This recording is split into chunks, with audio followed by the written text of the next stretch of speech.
बिस्मिल्लाहिर्रहमानिर्रहीम अस्सलाम वालेकुम वरहमतुल्लाहि वबरकातुहू। मेरा नाम है डॉक्टर मोहम्मद मुज़म्मिल हसन। एक नए सेशन के साथ आपकी खिदमत में हाजिर हैं।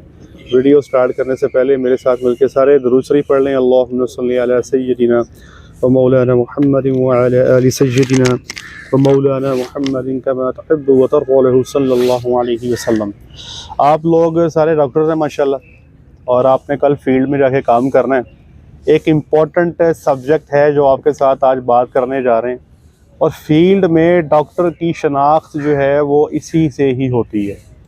एक अच्छा डॉक्टर, याद रखिएगा, फील्ड में जो मन्ने तन्ने डॉक्टर हैं ना, जिनकी कोई पहचान होती है, ये कौन से डॉक्टर होते हैं? लोग कहेंगे फलाना डॉक्टर जो है वो प्रेगनेंसी बहुत छोटी चेक कर लेता है, 35 दिन पे, 40 दिन पे, ठीक है। लोग कहेंगे फलाना डॉक्टर जो है अगर कहीं गाय का बच्चा फंसा हो बड़े आराम से निकाल लेता है। जहाँ पे सारे पाकिस्तान के लोग हाथ खड़े कर दें, ये वहाँ पे बच्चा निकाल देता है। तो शनाख्त होती है डॉक्टर्स की। आप लोग कल फील्ड में जाएंगे, प्रैक्टिस करेंगे, तो ये आपकी शनाख्त बनेगी। और ये काम जो है ये सारा तजर्बे का काम है। आज जो हम आपसे बात करेंगे वो आपको ये बताएंगे कि डिस्टोकिया हो गया, बच्चा फंस गया, तो आप उसको कैसे निकालेंगे, क्या प्रोसीजर होगा, किस तरह से आप मूव करेंगे। ये सारी टेक्निक्स जो हैं जो हम अपने तजर्बे में इस्तेमाल करते रहे हैं, ये आपको बताएंगे। मैंने डॉक्टर साहब 6 साल मुस्तकिल डेयरी फार्म पे जॉब की 24/7। उन 6 सालों में आप ये देख रहे हैं कि मेरे पास जो फार्म पर केसेस आए, जानवरों ने बच्चे फंसाए, उसमें मेरी उतनी लर्निंग नहीं हुई। उसकी वजह यह है कि फार्म पर जैसे ही कोई जानवर डिलीवरी पे आता था, हम फौरी उस पर चढ़ जाते थे और अल्हम्दुलिल्लाह मामला ठीक हो जाता था। फिर जब यूनिवर्सिटी का हिस्सा बने, तकरीबन 7-8 साल तो हो गए, तो यहाँ पर जो केस आता है ना, वो आप समझ लें कि ख़राब तरीन केस हमारे पास आते हैं। ख़राब से मुराद, चूँकि यूनिवर्सिटी जो है ये अब शहर में है, कोई बंदा जो है वो प्रेफर नहीं करता यहाँ पे आने को, क्योंकि पहले वो गाड़ी करवाएगा, गाड़ी में जानवर को लोड करेगा, फिर वो किराया दे के हमारे पास आएगा।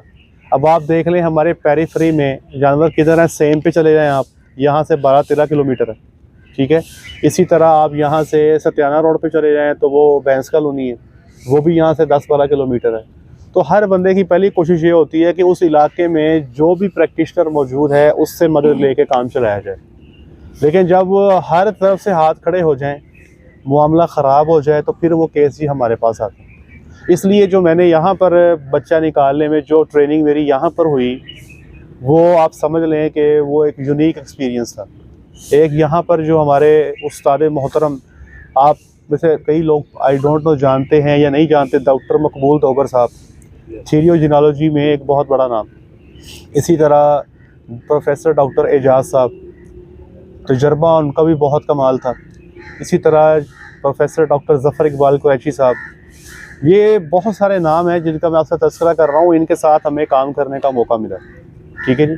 तो उससे जो है ना जी, बहुत सारी चीज़ें हमने सीखी, और यहाँ पर बहुत सारे गंदे तरीन केसेस जो पूरे पाकिस्तान के लोग ट्राई करके छोड़ चुके थे, वो हमारे पास आए, और अल्हम्दुलिल्लाह यहाँ पर 90% केसेस में हमने जो है वो उसमें रिकवरी अल्हम्दुलिल्लाह हमारी हो गई। तो यहाँ पर सीखने का मौका बहुत मिला। मैं चाहता हूँ कि आज की वीडियो में हमारे देखने वाले जो वीएस हैं या जो डॉक्टर्स हैं उनके लिए, और आप लोग इसको सुने कि कैसे हमने मामला चलाना है, कैसे बात को आगे लेके चलना है। जहाँ तक ताल्लुक़ है कि आपने डिस्टोकिया केस पे आना कैसे है, वो मैंने आपसे एक सेशन कर लिया हुआ है कि आप पहले डिस्क्लेमर साइन करवाते हो, हिस्ट्री लेते हो, जानवर की फ़िज़िकल अपीयरेंस देखते हो, टोन अप करते हो, ठीक है ना। ये कुछ चीज़ें मैं आपसे ऑलरेडी एक अलग सेशन में डिस्कस कर चुका हूँ। आज हम बात करेंगे कि सारा मामला करने के बाद, जो आप सिग्नेचर्स ऑनर के लेने के बाद, हिस्ट्री लेने के बाद, जानवर को टोन अप करने के बाद, अब आपका काम है बच्चे को निकालना है। तो अब आप बच्चे को कैसे निकालेंगे? तो यहाँ पर जो साइंटिफिक वर्ड यूज़ होता है वो होता है म्यूटेशन। कैसे निकालेंगे? म्यूटेशन। म्यूटेशन ये है कि बच्चे को माँ के पेट में बिल्कुल दुरुस्त पोजीशन पे, प्रेजेंटेशन पे और पोस्चर पे लाना है निकालने के लिए। कैसे? इसके लिए कुछ टेक्निक्स हैं जिसको हम कहते हैं रिपल्शन, क्या कहते हैं? रिपल्शन से मुराद है कि जानवर जो है उसको पीछे को धकेलना है। रिपल्शन इसको कहते हैं, धकेलने को। जानवर को, बच्चे को माँ के पेट में पीछे को धकेलते हैं। अब इसको एक एक करके बताता हूँ। दूसरा है रोटेशन। रोटेशन कहते हैं बच्चे को माँ के पेट में लॉन्गिट्यूडिनल एक्सिस पे आप रोटेट कर देते हैं।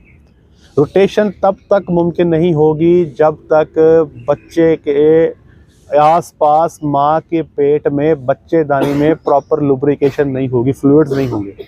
ठीक है। अमूमी तौर पे हमारे पास जो केसेस पुराने आते हैं उसमें लुब्रिकेशन का फुकदान होता है, बिल्कुल ड्राई हो जाता है। उस केस में फिर हमारे पास एक ही ऑप्शन रह जाता है और वो होता है कि आपने जनाब अली जो तेल है पानी में मिक्स करके ये हम 4 से 5 लीटर जो है वो यूट्रस में फेंक देते हैं। सबसे बेहतर है वाटर बेस्ड लुब्रिकेंट। कोई सा वाटर बेस्ड लुब्रिकेंट मिल जाए वो ज़्यादा बेहतर है। आप लिक्विड पैराफिन का इस्तेमाल भी कर सकते हैं। सिंपल तरीक़ेकार क्या होगा, ये जो आप ड्रिपें इस्तेमाल करते हैं ना, ड्रिप सेट लेके उसको नीचे से काट के उसके पाइप फिट कर दें। जो पाइप, उस पाइप को आपने अंदर ले जाना माँ के पेट में बच्चेदानी में, और जो ड्रिप वायर है उसके अंदर आपने तेल डालना है। जो जहाँ जहाँ आपको लुब्रिकेशन की ज़रूरत है आप पाइप की मदद से आप लुब्रिकेशन कर लेते हैं। तो ये याद रखें कि हम अमूमी तौर पे लुब्रिकेशन पे हम लोग मार खा जाते हैं। वो इतना सा तेल हाथ में रख के अंदर ले जाते हैं, आधा बाहर गिर जाता है, वो आधा अंदर जाता है, उसका फ़ायदा ही कोई नहीं। अगर केस ख़राब हो गया है, प्रॉब्लम है, तो सबसे पहला जो इम्पोर्टेंट सब्जेक्ट है ना वो है आपने पूरे बच्चेदानी को, ट्रैक को लुब्रिकेट करना है। तो आपको काम करने में भी आसानी होगी, वरना आप एग्जॉस्ट हो जाएंगे, आप थक जाएंगे, क्योंकि आप इंसान है, मशीन नहीं है। आपकी एक लिमिट है, आप एक लिमिट तक ही जा सकते हैं, उसके बाद आप एग्जॉस्ट हो जाएंगे, आप ख़त्म हो जाएंगे। ऐसे ही है ना। तो एक मैंने आपको बता दिया रिपल्शन है, एक मैंने आपको रोटेशन बता दिया। तीसरे नंबर पे है वर्जन। वर्जन कहते हैं रोटेशन आपने करनी है बच्चे की माँ के पेट में ट्रांसवर्स एक्सिस पे, इसको वर्जन बोलते हैं। ठीक है। अब मैं आपको बताऊंगा कि आपके पास एक केस है, जानवर ने बच्चा फंसाया हुआ है, अब हम उसको निकालेंगे कैसे। पहले याद रखिएगा कि जब जानवर के पेट में बच्चा फंसेगा तो आपके पास 2 से 3 तरह की कंडीशंस आ सकती हैं। पहली कंडीशन ये होगी कि जानवर की जो बच्चेदानी है उसका मुंह पूरा खुला हुआ है, जिसको आप सर्विक्स बोलते हैं। सर्विक्स पूरी खुली हुई है और माँ के पेट में जो बच्चा मौजूद है वो अभी फूला नहीं, वो भी फूला। आपने कभी देखा होगा गली मोहल्लों में कभी कभार जानवर एक्सपायर हो जाते हैं तो वो ऐसे ही रोड पे पड़े रहते हैं, तो वो उनमें हवा भर जाती है। ऐसे ही है ना, वो बाद में आफ्टर सर्टेन टाइम पीरियड फट भी जाते हैं। तो जैसे ही सर्विस का मुंह ओपन होगा और अगर डिलीवरी टाइम पर ना हुई तो बच्चा माँ के पेट में फूलना शुरू हो जाता है, एम्फिसेमेटस हो जाता है, फूल जाता है। फिर ज़ाहिर बात है कि छोटे सुराख से बड़ी चीज़ को निकालना पॉसिबल नहीं रहता, मुश्किल हो जाता है। तो पहले आपने ये सिचुएशन देखनी है, क्या सर्विक्स का मुंह खुला है, बच्चेदानी का मुंह खुला है, क्या बच्चा अंदर अपनी नॉर्मल स्टेट पर है। स्टेट में कह रहा हूँ, पोजीशन नहीं कह रहा। नॉर्मल स्टेट से मुराद जो उसका एक हैयत है, स्ट्रक्चर है, वही है, या वो फूल गया है, ये आपको देखने की ज़रूरत है। एक तो ये कंडीशन है। दूसरी कंडीशन ये है कि सर्विक्स का मुंह प्रॉपर ओपन नहीं है। अब यहाँ पर 2 कंडीशंस को आपको देखना पड़ेगा। पहली कंडीशन ये है कि सर्विक्स का मुंह प्रॉपर ओपन ही नहीं हुआ। एक ये है कि ओपन हो के दोबारा बंद हो रहा है, ये दोनों डिफरेंट है। जो भी ओपन ही नहीं हुआ प्रॉपरली उसके ज़्यादा चांस होते हैं ओपन होने के, वो जल्दी ओपन हो जाता है। जो ओपन हो के बंद हो रहे होते हैं उनको फिर दोबारा से ओपन करना थोड़ा दिक्कत का सामना करना पड़ता है। एक बात याद रखें, अगर सर्विक्स ओपन हुई और बाद में वो बंद हो गई, स्क्वीज़ हो गई, कॉन्स्ट्रिक्ट कर गई, तो बाद में अमूमी तौर पे फील्ड में मैंने देखा है कि हमारे जो प्रैक्टिशनर्स हैं वो हार्मोन्स लगाकर ओपन करने की कोशिश करते हैं, या डेकाड्रॉन लगा देते हैं, या प्रोस्टाग्लैंडिन लगा देते हैं, या ऑक्सीटोसिन लगा देते हैं। पहली बात याद रखें कि ऑक्सीटोसिन को लगाना यहाँ पे सबसे बड़ी बेवकूफ़ी है। ये मैंने आपको लास्ट टाइम ही बताया था कि जब भी कभी डिलीवरी गाय, भैंस, भेड़, बकरी में ना हो रही हो तो सबसे गलत काम जो फील्ड में किया जाता है उसको ऑक्सीटोसिन ठोक देते हैं। ये सबसे गलत काम है। अब मिसाल के तौर पे ये आपको यहाँ रख दें भाईजान, मुझे आपकी हेल्प की ज़रूरत है। अब मिसाल के तौर पे ये देखें, ऐसे कर लें आप, ऐसे, ठीक है। ये समझ लें कि ये सर्विक्स का मुंह है, ठीक है। ये पीछे बच्चा है। अब अगर सर्विक्स का मुंह ये बंद है, ठीक है, मैंने ऑक्सीटोसिन लगा दिया, तो क्या होगा कि पीछे जो बच्चेदानी है वो भी हरकत करेगी और आगे ये मज़ीद बंद होगी। तो जब बच्चे को हरकत दे के बच्चा आगे जाने की कोशिश करेगा, क्योंकि बच्चेदानी हरकत कर रही है, उसमें कॉन्ट्रैक्शंस बढ़ रही हैं, आगे से रास्ता बंद है, तो यहाँ पे जो है ना बच्चेदानी के रप्चर होने के चांस हो सकते हैं। यूट्रस यहाँ पे रप्चर हो सकती है। हाँ, अगर मेरा हाथ बच्चे का कोई ना कोई पार्ट जो है वो सर्विक्स के अंदर मौजूद है, अगर अब आप ऑक्सीटोसिन लगा दें तो जैसे ही पीछे बच्चेदानी हरकत करेगी, कॉन्ट्रैक्शंस देगी, तो ये आगे को जाएगा, सर्विक्स नहीं बंद होगी। बात समझे आप? इसलिए ऑक्सीटोसिन आपने तब लगाना है जब आप बच्चे का एग्जामिनेशन कर लें और देखें कि बच्चे का कोई ना कोई पार्ट सर्विक्स के अंदर एंगेज है तो लगाना है। अगर एंगेज नहीं है तो नहीं लगाना, बिल्कुल भी नहीं लगाना। दूसरे नंबर पे अगर सर्विक्स खुल के बंद हो रही है, कॉन्स्ट्रिक्ट हो गई है, तो यहाँ पे आपके हार्मोन्स काम नहीं करेंगे, आप सिर्फ टाइम ज़ाया करेंगे, सिर्फ टाइम ज़ाया करेंगे। इसलिए बेहतर है कि आप इसका कोई बेहतर सोल्यूशन पहले निकालें, ठीक है। अमूमी तौर पे जब बच्चे की डिलीवरी होती है ना, तो होता ये है कि बच्चे के ये 2 टांगें और बच्चे की ये थोड़ी जो है, ये ऐसे जो है इस तरह करके सर्विक्स में दाखिल होते हैं, ठीक है। जब ये सर्विक्स में दाखिल होते हैं ना, पीछे से जो बच्चेदानी है, यूट्रस है, वो पुश करती है, ज़ोर लगाती है। उस पुश की वजह से बच्चा मज़ीद आगे को जाता है और सर्विक्स मज़ीद ओपन होती जाती है। बात समझ रहे हैं? पीछे से धक्का लग रहा है, बच्चा आगे जा रहा है, सर्विक्स ओपन होती जाती है। अगर फॉर एग्ज़ाम्पल बच्चा माँ के पेट में कुछ इस तरह से मौजूद है कि उसकी सिर्फ दुम ही आ रही है, बच्चा उल्टा है, उसकी सिर्फ दुम आ रही है, तो जैसे ही पीछे से बच्चेदानी कॉन्ट्रैक्ट करेगी तो दुम ने कितना कुछ चले जाना आगे, उससे क्या होगा, वो सर्विक्स के अंदर नहीं जाएगा।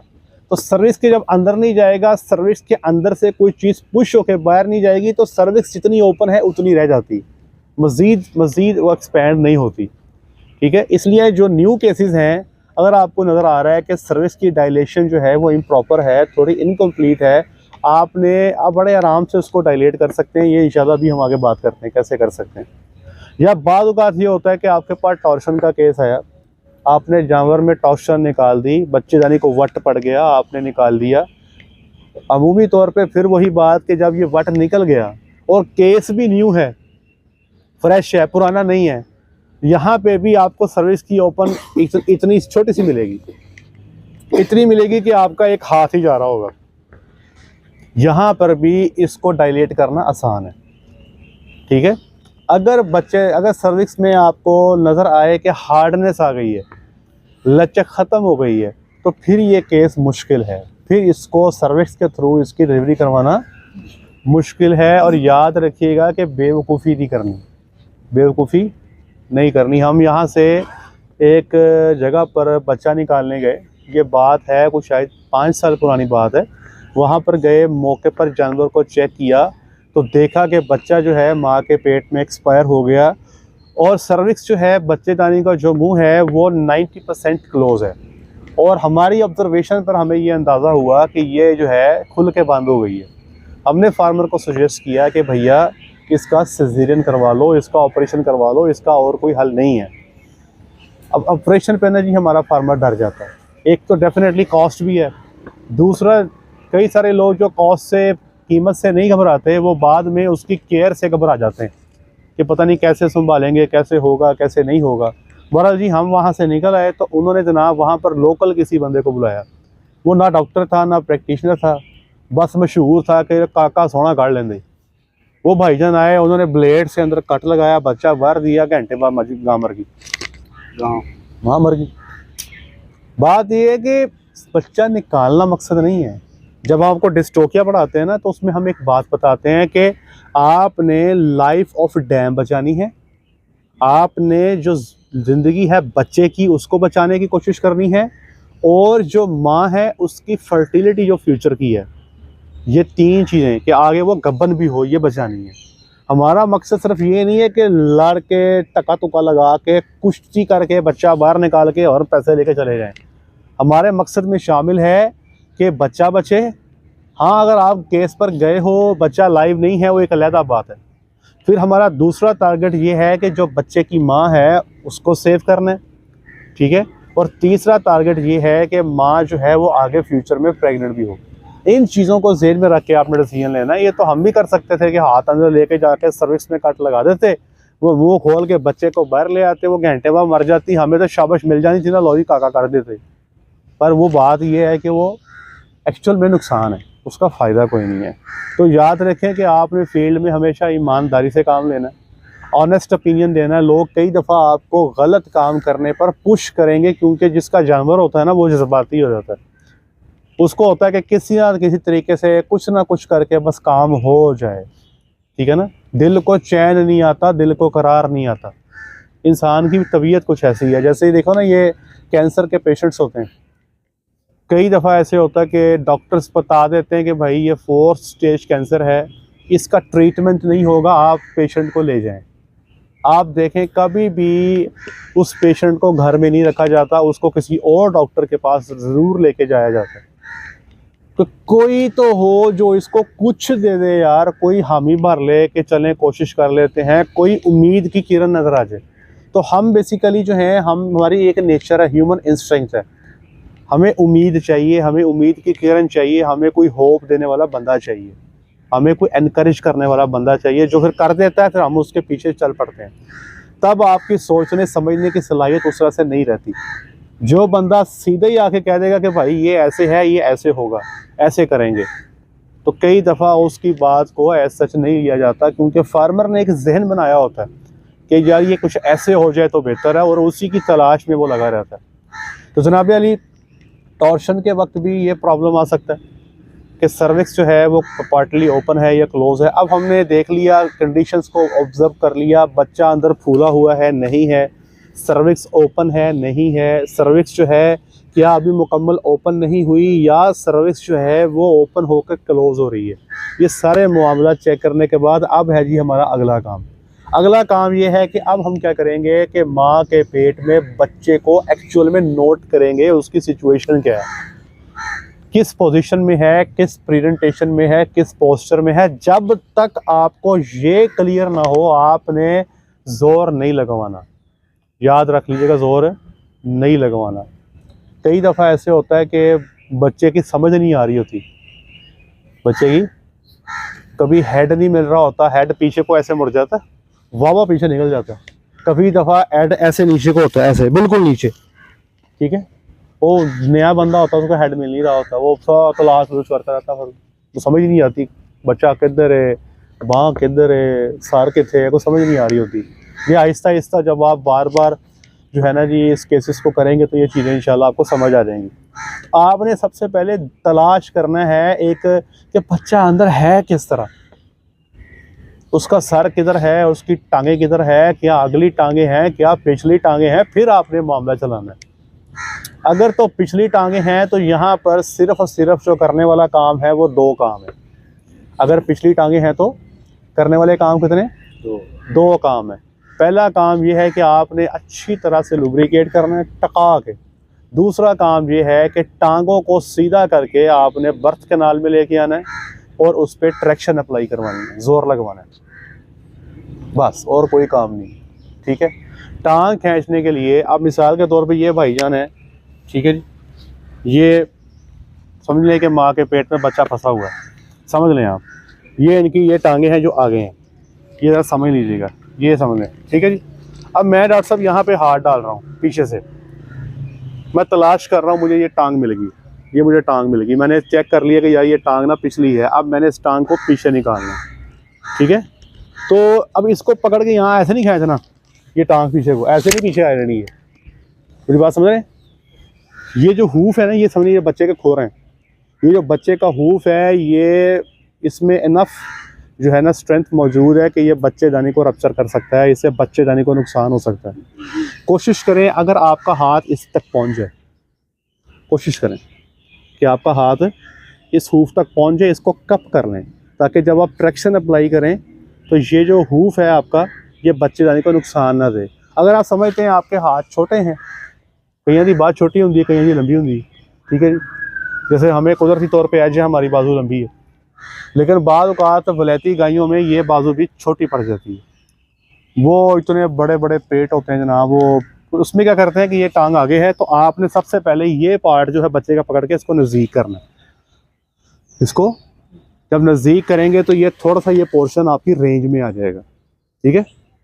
अब ये जो कोनी है ना बच्चे की टांग की पिछली, अब इसको आपने स्लाइटली ऐसे टिल्ट करना है ऊपर को, ताकि आपको ये बच्चे की टांग ऐसे पीछे निकालने में हेल्प हो। बात समझ रहे हैं? ऐसे पीछे निकालने में आसानी हो। अगर आपने मिसाल के तौर पे टांग खींची ऐसे और इसको पकड़ के ऐसे करने की कोशिश की, तो ये जो बच्चे की टांग का पिछला हिस्सा है ना, ये अड़ जाएगा, ये जो है फंसेगा। बात समझ रहे हैं? इसलिए फिर समझें कि ये आपने बाजू पकड़ी, टांग पकड़ी, इसको पीछे खींचा, पीछे खींच के इसको ऊपर को लेके जाएं, स्पेस बनेगी। जब ऊपर को लेके जाएंगे साथ ही आपने इसको कप करना है और कप करके पीछे ले आना, ठीक है। एक हो गया, इसी तरह ये दूसरा हो गया, ठीक है। अब आपने जनाब ट्रैक्शन अप्लाई करनी है और बच्चे को बाहर निकाल लेना। याद रखिएगा, जो बच्चा उल्टा आता है, जो बच्चा उल्टा आता है उसको निकालने में ज़ोर ज़्यादा लगता है। उसकी वजह यह है कि ये जो बच्चे का एरिया ना, ये हिप्स जो पिछला एरिया है, ये थोड़ा सा चौड़ा होता है, इसको निकालने में थोड़ा सा टाइम ज़्यादा लग जाता है। जब बच्चा आता है ना सीधा, ऐसे सीधा अगली टांगों से, तो जब बच्चा निकालते हैं ना तो ये शोल्डर ऐसे मूव करते हैं, ये देख रहे हो, ये अगला शोल्डर है, ये अगला है, इकट्ठे शोल्डर नहीं। हमारी कोशिश होती है पहले एक शोल्डर निकाल लें फिर दूसरा शोल्डर निकाल लें, स्पेस बन जाती है। लेकिन हिप्स में ये नहीं कर सकते आप, हिप्स इकट्ठे ही आने हैं। बात समझिए मेरी? इसलिए वहाँ पर जोर लग जाता है। अब यहाँ पर आपने जो जोर लगाना है, अब जोर जब भी लगाना है, जोर लगाने में दो चीज़ें बड़ी इंपॉर्टेंट हैं। कितनी जी? एक है कि जोर आपने किस सिमत में लगाना है, और एक ये है कि जोर आपने कितनी ताकत से लगाना है, ठीक है। ये दो चीज़ें हैं जो आपको पता होनी चाहिए। बाज़ औक़ात डॉक्टर साहब जोर हम ऐसे लगवाते हैं कि बंदे को पीछे चेयर पे खड़ा कर देते हैं और उसको कहते हैं ऊपर को खींचो। क्या कहते हैं? खुद हम नीचे ज़मीन पे होते हैं, पीछे चारपाई रख लेते हैं या पीछे चेयर रख लेते हैं, बंदे को उसके ऊपर खड़ा कर देते हैं, उसको कहते हैं ऊपर को खींचो। बाज़ औक़ात हम कहते हैं सीधा खींचो, बाज़ औक़ात हम कहते हैं नीचे हिवाने की तरफ खींचो। अब फील्ड में ना जो लोग जिनका तजर्बा नहीं है, हमारे अक्सर फार्मर्स भी लगे होते हैं बच्चा निकालने, तो जब भी बच्चा निकाला जाता पीछे से एक ही बात है, थल्ले नू खींचे, थल्ले नू खींचे। एक ट्रेंड बन गया, ठीक है ना, थल्ले नू खींचे। ये ज़रूरी नहीं है कि हर दफ़ा थल्ले नू खींचे, बात समझे? तो ये डॉक्टर बताएगा जिसकी बाजू अंदर है कि थल्ले नू खींचे या उते नू खींचे या सीधा खींचे। और दूसरा ये भी कि जोर कितना लगाना है, ये भी डॉक्टर बताएगा, ठीक है। जब डॉक्टर कहेगा रुक जाओ, रोक देना है। जब उसने कहा अच्छा रुकना क्यों, ये बताते हैं आपको। पहले ये समझ आ गई कि पिछली टांगों की क्या बात है। अब आ गई अगली टांगें। अगली टांग के अंदर भी जैसे ये भाईजान बैठे हैं, ये इनकी टांगें पीछे मुड़ गई अगली ऐसे, ठीक है जी।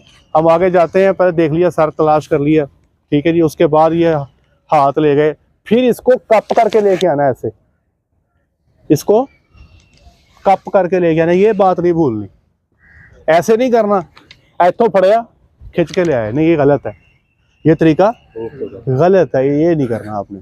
एक टांग कर लिया आगे, फिर ये दूसरी टांग आगे कर लिया आपने, दोनों टांगे जो है वो आप पैसेज के अंदर ले आए। ये तो बड़ा आसान सा काम है, इसमें कोई इतना मसला नहीं होता, बच्चे ठक करके बाहर आ जाते हैं। प्रॉब्लम ये है कि जैसे ये भाईजान है, थोड़ा सा पीछे ये भाईजान है, ये सर है ऐसे, ये ऐसे टांगे हैं, सर नीचे कर लीजिएगा और नीचे कर लीजिएगा और नीचे कर लें, और ये ऐसे, ये पोजीशन बन गई है। आप हाथ अंदर लेके जाते हैं, आपको सर नहीं मिलता, आप यहाँ हाथ लगाते रहते हो, समझ नहीं आ रही की हो रहा है, कितने फिरन रहे हैं, सर नहीं लभदा, अगे निकल गए, इधर निकल गए, नीचे की समझ नहीं आ रही क्या हो क्या रहा है, सर नहीं मिल रहा। अब मिसाल सर मिल गया आपको, सर है नीचे की तरफ, हैवाने की तरफ। अब इस सर को निकालने के, जैसे सीधे कर ले, थक ना जाए, ਇਹਨੂੰ ਚਾਹ ਪਿਆਣੀ बस यार सारे का के कप मैनी ठीक है। अब सर नीचे को आ गया। अब सर को ना जी नीचे भी दो तरह से होता है डॉक्टर साहब। एक है कि हल्का सा नीचे है, ठीक है, इसमें दो पॉइंट चीजें आप पढ़ेंगे, एक को नेप कहते हैं, एक को वर्टेक्स कहते हैं, पढ़ा होगा आपने। नेप क्या है कि सिंपल सर ऐसे फंसा हुआ है, ये बच्चेदानी का मुंह है, सर ऐसे फंसा हुआ है, आप अंदर हाथ लेके जाते हो, मत्थे को हाथ लगता है, ऐसे फंसा हुआ है, ऐसे करना, ऐसे करेंगे आप। उसमें सिंपल आपने अंदर जाना है, ऐसे हाथ को अंदर लेके जाएंगे, बच्चे के जबाड़े में हाथ डाल के ऐसे अंदर ले आएंगे, तो काम भी कोई नहीं, इट्स वेरी सिंपल। मसला वहाँ बनता है डॉक्टर साहब जब ये बच्चेदानी का मुंह है, सर्विक्स है, बच्चे का हेड ऐसे नीचे होता है, जब आप हाथ लगाते हो तो गर्दन को हाथ लगता है, ये है काम करने वाला, ठीक है। और एक बात याद रखिएगा कि जब आप बच्चा निकालते हो ना, बच्चेदानी के अंदर जाते हो, तो ऐसे नहीं है कोई 3-4 मरले जगह होती है वहाँ पे, नहीं ऐसे नहीं होता, जगह थोड़ी सी होती है और आपके हाथ पे बड़ी फोर्स लगती है, आपके हाथों पे ठीक ठाक फोर्स लगती है। और ये देखने की मिसाल के तौर पे ये भाईजान काम कर रहे हैं, डॉक्टर साहब अपने हाथ को हिलाएं, आराम से हिल रहा है, कोई प्रॉब्लम फेस हो रही है, डॉक्टर साहब अब हिलाएं, मुश्किल कुछ महसूस हो रहा है, मुश्किल हो रहा है, तकलीफ हो रही है, अब ज़्यादा देर काम कर सकेंगे? नहीं कर सकेंगे, ऐसे पकड़े जाते हैं आप, ठीक है, क्योंकि यूट्रस भी कॉन्ट्रैक्ट कर रही होती है और अंदर जगह कोई नहीं होती, आपने अपने हाथ की जगह बनानी होती है। इसलिए मैं कहता हूँ कि रोटी खाया करो और एक्सरसाइज किया करो, ठीक है। एक वेटनेरियन की सबसे बड़ी ताकत जो अल्लाह ने उसको दी है ना, वो उसके बाजू हैं। क्या है जी? बाजू, उसके बाजू हैं। और उसका बेहतरीन हाल ये है, अगर आपने बाजू को, डॉक्टर साहब मेरे बाजू को फील करें, कोई फ़र्क महसूस होता है? क्या फील होता है? हार्ड है। ये जो हार्ड पला क्यों है? काफी हार्ड, पहले फैसला कर लो। ये काफी हार्ड है। अब ये हार्ड पला क्यों है डॉक्टर साहब? ये पहले हार्ड इसलिए थे कि मैं किसी जमाने में बहुत चुवाई करता रहा हूँ, गाँव चौन का बड़ा शौक होता थी मैंने, मझा थले बह रहना, गाँव हेठ बह रहना, 10 मझा चो रहनी है, 5 गाँव चो रहनी है उस। अब वो तो खैर वाह से हो गए, मिल्किंग नहीं की, लेकिन अब एक रूटीन का काम है मेरा, वो क्या है कि मेरी ये बाजू ना पल्पेशन पे रहती है, बात समझे। हम एक टाइम पर 100 जानवर भी चेक कर लेते हैं अल्हम्दुलिल्लाह, और अल्लाह का शुक्र ये थकती नहीं है, क्योंकि इसको आदत हो गई है, ठीक है ना, क्योंकि हम यूज्ड टू हो गया, हमारा काम ही है बाँ पाई कर ली। इसलिए शुरू में जब ये काम शुरू किया था ना 2010 में, चौथी के भैंस पे बाजू साथ छोड़ देते थे, ठीक है ना। तो ये जो अल्लाह ने स्ट्रेंथ दी है ना हमें, हमारी बाजू, अब आप सारे चूँकि मम्मी डैडी लोग हैं और माशाल्लाह आपकी शर्ट नज़र आ रहा है, अभी आपने फील्ड में जाना है, तो इसकी एक्सरसाइज किया करें, बाजू की लाजमी किया करें, ये बड़ा काम आने वाला आपके इंशाल्लाह, ठीक है। तो जनाब अली जगह जुगह कोई नहीं होती, अब करना ये है कि सर ऐसे पीछे को मुड़ जाए, सर बिल्कुल नीचे को आ जाए, किसी तरह भी हो जाए मामला, तो इसको निकालने के लिए हमें जबाड़ी को अप्रोच करना पड़ता है। किसको? जबाड़ी को। किसी ना किसी तरीके से हम जबड़े को अप्रोच करते हैं। बाद औक़ात ये होता है कि जबड़े को पकड़ के ऊपर लाना मुमकिन होता है, बाद औक़ात ये होता है कि जबड़े को पकड़ के ऊपर लाएं तो वो काफ़ी नहीं होता, जोर लगाएं तो काम नहीं बनता। तो वहाँ पर हम कोशिश करते हैं कि जबाड़ी की जो निचली जगह है वहाँ पर रस्सी डालें। क्या डालें जी? ये इंशाल्लाह एक अलहदा क्लास में हम आपको बताएंगे रस्सियाँ बनानी कैसे हैं, डालनी कैसे हैं। जिस बंदे को डिस्टोकिया करते हुए रस्सी डालने पे अल्लाह ने अबूर दे दिया, वो इंशाअल्लाह अज़ीज़ मुश्किल से मुश्किल डिस्टोकिया करने में कामयाब हो जाएगा इंशाअल्लाह। अब आपने रस्सी डाली, अब अगर सोचें हाथ मेरा अंदर है माँ के पेट में, ये नीचे जाके मैंने जुबाड़ी में रस्सा डाल दिया, अब मैं क्या करूँगा बताओ? जोर कहाँ को लगवाऊंगा बताएं?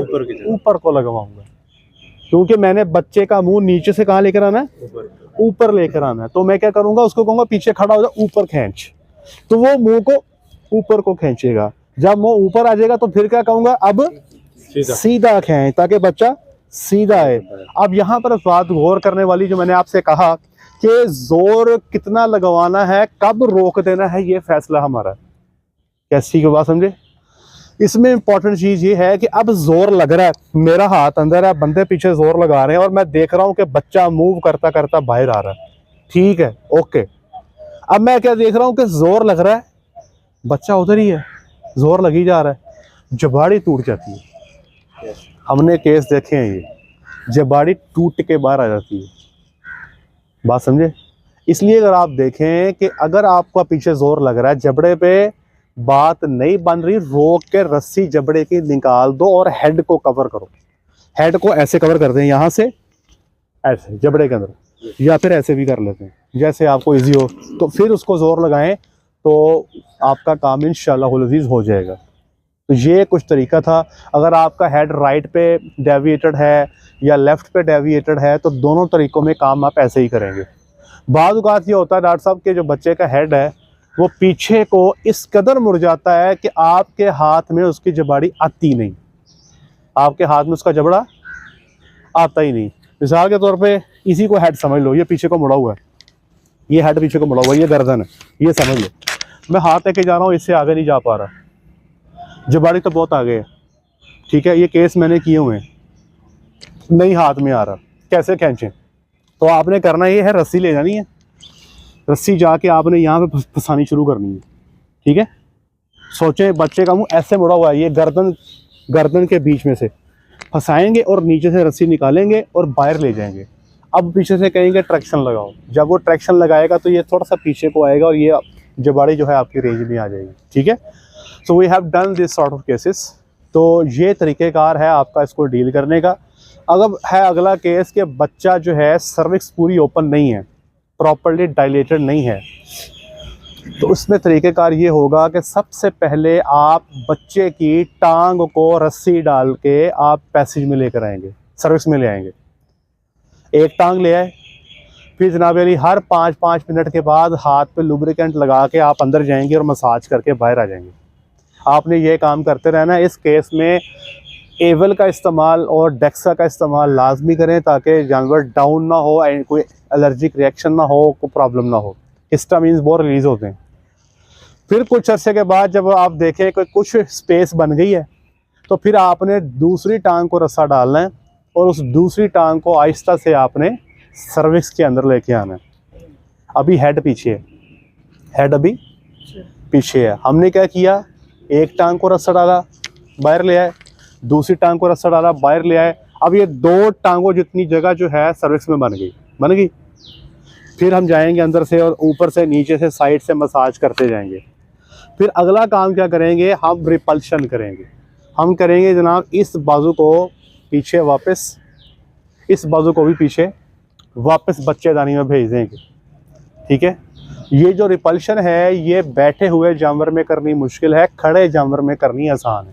अगर जानवर बैठा हुआ है तो बेहतर है उसको लिटा दें, ये काम करना आसान हो जाएगा। बैठे जानवर पे विसरा का प्रेशर होगा तो ये पीछे करना मुश्किल होगा, ठीक है।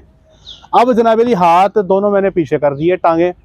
अब मेरे पास सर्विक्स में इतनी स्पेस है कि मैं हेड को एंगेज कर सकता हूँ। तो अब क्या करेंगे, हम टांगों को पीछे फेंक के हेड को एंगेज करेंगे। हेड को रस्सा डालेंगे और उसको खींचेंगे तो जो जगह है सर्विक्स में बन जाती है और आप देखेंगे कि हेड एंगेज हो जाएगा। जब हेड एंगेज हो गया, अब उसके बाद आप हेड के साइड से जाएंगे, ठीक है। हेड के साइड से जाएंगे, टांग पकड़ेंगे, कप करेंगे, रस्सा डाला हुआ, पीछे से आवाज़ देंगे खींचो। आहिस्ता आहिस्ता खींचोगे तो वो एक टांग बाहर पैसेज में आ जाएगी। फिर मसाज करते जाएंगे, सर्विक्स आहिस्ता आहिस्ता ओपन होती जा रही है। फिर आप दूसरी साइड से जाएंगे, फिर दूसरी टांग को कप करेंगे, रस्सा डाला हुआ है, पीछे से खींच रहे हैं तो दूसरी टांग भी आ जाएगी। So this is how you make the delivery possible. यहाँ पर बेटे रस्सों का बड़ा ख्याल करना है। मेरे साथ एक थोड़ा केस हुआ था फार्म पर, यहाँ से गोजरे में बच्चा निकालने गया तो जनाब अली सेम प्रोसीजर जो मैंने आपको बताया यही प्रोसीजर अडॉप्ट किया। पहले दोनों टांगों को रस्सा डाला, टांगें पीछे फेंक दी, फिर बच्चे के हेड को रस्सा डाला, बच्चे का हेड एंगेज किया, एक टांग निकाली। जब दूसरी टांग निकालने लगा, रस्सा खींचा, रस्सा टूट गया, टूट गया। तो भैया ये समझ लें कि रोने का मुकाम होता है उस वक्त, क्योंकि बंदे का जोर हुआ होता है डॉक्टर साहब चंगा भला, और फिर बंदा कहना कि सारी लम्बे पा के ना चंगा जूत फेरिए। मतलब रस्से तो कम से कम टाइट होने चाहिए ना। तो आप यकीन करें डॉक्टर साहब, फिर उसके बाद अब आप ये देखो ना, ये सर्विक्स के अंदर जिसके अंदर बमुश्किल आपने हेड को एंगेज किया, आपने टांग को इंगेज किया, अब उसके अंदर से बाजू गुजार के आपने जाना है और टांग को दोबारा रस्सा डालना है। डॉक्टर साहब ये ऐसे होगा, ऐसे इसमें काम करना है आपने, ऐसे आपके बाजू जो है ना मतलब बहुत मुश्किल हो जाती है भैया। खैर डॉक्टर साहब जैसे के तैसे करके अल्लाह का नाम लेके वो शुक्र अल्लाह का अल्हम्दुलिल्लाह वो मामला हो गया, रस्सा डल गया, लेकिन एक एक्स्ट्रा मेहनत थी, एक्स्ट्रा फोर्स थी जो मुझे लगानी पड़ी। तो इसका ख्याल करें, रस्से आपके तगड़े और टाइट होने चाहिए, ठीक है। उसके बाद लुब्रिकेशन करते जाएं और बच्चे को आहिस्ता आहिस्ता जोर लगा के बाहर निकाल लें। बेटे कहने को ये बातें बड़ी आसान है, मैंने कोशिश की कि आपको कुछ टिप्स दिए जाएं। ये ऐसे ही है कि वो सामने गाड़ी खड़ी है, किसी को गाड़ी चलाने आती है या नहीं चलानी आती है, आपको आती है चलाने? अब ये भाईजान है, ये गाड़ी चलाना नहीं जानते, मैं इसे कहूँ कि भाईजान तुसी हो गेट में चाबी लानी है, गेट खोल के अंदर सीट पे बैठना है, स्विच लगाना है, नीचे 3 बटन है पाँव पे, आपने सबसे खब्बे वाले को दबाना है, वो क्लच होता है, गियर को आपने खब्बे हाथ करके सीधा आगे कर देना है, तो समझे पहला गियर लग गया। आहिस्ता आहिस्ता आपने क्लच उठाना और पहला जो बटन है वो है क्योंकि रेस का, उसको आहिस्ता आहिस्ता दबाना है, गाड़ी चल पड़ेगी, है जी। फिर आपने दूसरा गियर लगाना है, तीसरा लगाना है, सेंटर वाला बटन जो है वो आपका जो है वो आपका पैडल जो है किसका है जी, वो आपकी ब्रेक का है। तो क्या आप गाड़ी चला लेंगे?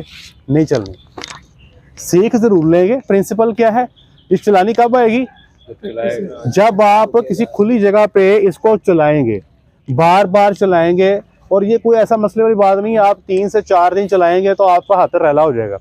मुझे याद है जब मैंने गाड़ी चलानी सीखनी थी, मैंने अपने शागिर्द को कहा 9 बजे आ जाना, वो 9:15 तक नहीं आया, मैंने गुस्से में गाड़ी खुद ही निकाल ली कि देखी जाएगी आज। प्रिंसिपल पता था और अल्हम्दुलिल्लाह आज तक चला रहे हैं, ठीक है जी। बगैर उस्ताद के पता नहीं सही चलाते हैं गलत चलाते हैं, बस चला ही जा रहे हैं, तक तो कर ही जा रहे हैं। तो ये केस भी आपको ना बेटे ऐसे ही मिलने हैं, फील्ड में डिस्टोपिया केस आपको ऐसे मिलने हैं। बस जो बातें आपको बताई है ना भैया, इसको ज़हन में रखना, जोश जज्बा जुनून इससे काम नहीं लेना। याद रखिएगा कि जानवर की ताकत के आगे आपकी ताकत कोई मानी नहीं रखती। बात समझिए आप, इंसान कमज़ोर है, इसलिए आपने टेक्निक से काम लेना है, स्किल से काम लेना है, वहाँ पर ज़बरदस्ती नहीं करनी। इंशाल्लाह आप देखेंगे अल्लाह आपको कामयाबी से नवाजेंगे इंशाल्लाह। कोई सवाल आपका? जी, एनी क्वेश्चन? ये सर्विस का कैसे पता चलेगा कि ये डायलेट होके क्लोज हुई है? हाँ देखिए, सर्विस जो डायलेट होके क्लोज होगी ना, थोड़ी सी हार्ड होगी बेटे, ठीक है, एक थोड़ी सी हार्ड होगी। दूसरा, जब आप उसको बच्चे को उसमें एंगेज करोगे ना तो ज़्यादा जल्दी फ्लेक्सिबल नहीं होगी। जो सर्विस अभी ओपन हो रही है ना, वो तो डॉक्टर साहब 3 से 4 मिनट में पूरी खुल जाती है, पूरा टापा खुल जाता है जी। और कोई सवाल? जी, ये सवाल भला कब बने? जब आप केस करोगे तब ज़हन में आने, क्या ख्याल है? इसलिए मेरी रिक्वेस्ट ये है कि अपने फारिग टाइम पर जब आप लोगों ने समर पे जाना अपने घरों में, वो लोग जो फील्ड में प्रैक्टिस करना चाहते हैं, मेरी अव्वल तो सबसे गुजारिश ये है, आप फील्ड में प्रैक्टिस करना चाहते हो नहीं करना चाहते हो, एक दफ़ा डेयरी फार्म पर जाके 2 से 3 साल ज़रूर लगा लेना, उसके बाद अपने इलाके में जाके काम करना। फिर आपका इंशाल्लाह एक एतमाद होगा, कॉन्फिडेंस होगा, आपको काम करने का मज़ा आएगा, ठीक है जी। आप स्किलफुल हो जाएंगे, आप फार्म पर सीख चुके होंगे, कर चुके होंगे, ठीक है जी। ले जी, आज के लिए इतना ही। अपना ख्याल रखें, दुआ में याद रखें, 5 वक्त की नमाज़ बाद जमात अदा करें। अस्सलामु अलैकुम।